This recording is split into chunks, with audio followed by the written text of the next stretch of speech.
আপনি কি এগুলা বিক্রি করবেন নাকি না নিজে ব্যবহারের জন্য?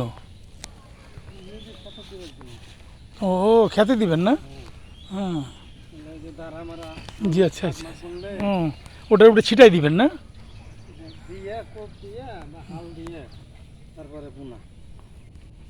ও, এই সময় তো আপনার পাওয়া যায়, মানে ওই যে ঝরা পাতাগুলা, বাঁশ পাতা, এরপরে তো বর্ষাকাল আর পাওয়া যাবে না।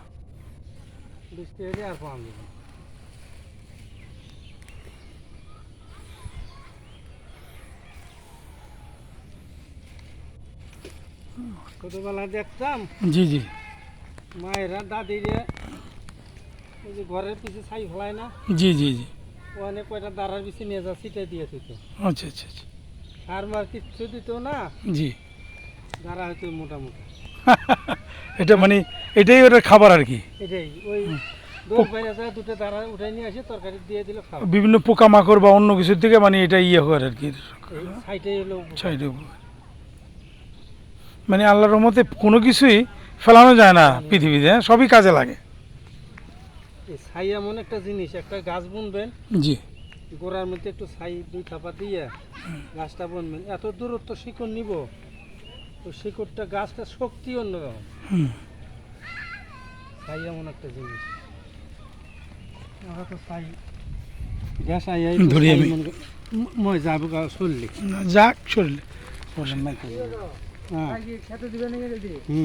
ধরা লাগবো না না না, আপনি ছাড়েন, আপনি খেতে দেন। আমি তো গোসল করি নেই, আমরাও কামের মানুষ, কাম থেকে। আচ্ছা।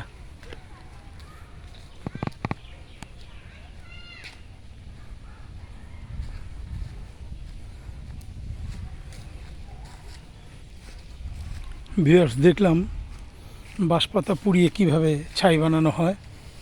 এই যে শুকনো বাঁশপাতা, হাঁটছি শুকনো বাঁশপাতা।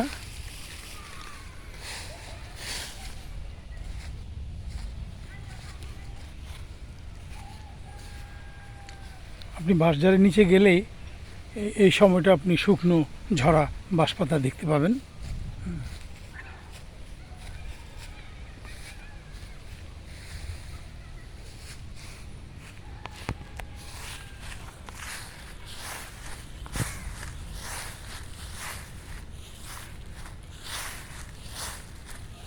পাতার উপর দিয়ে যাচ্ছি, খুব ভালো লাগছে আমার।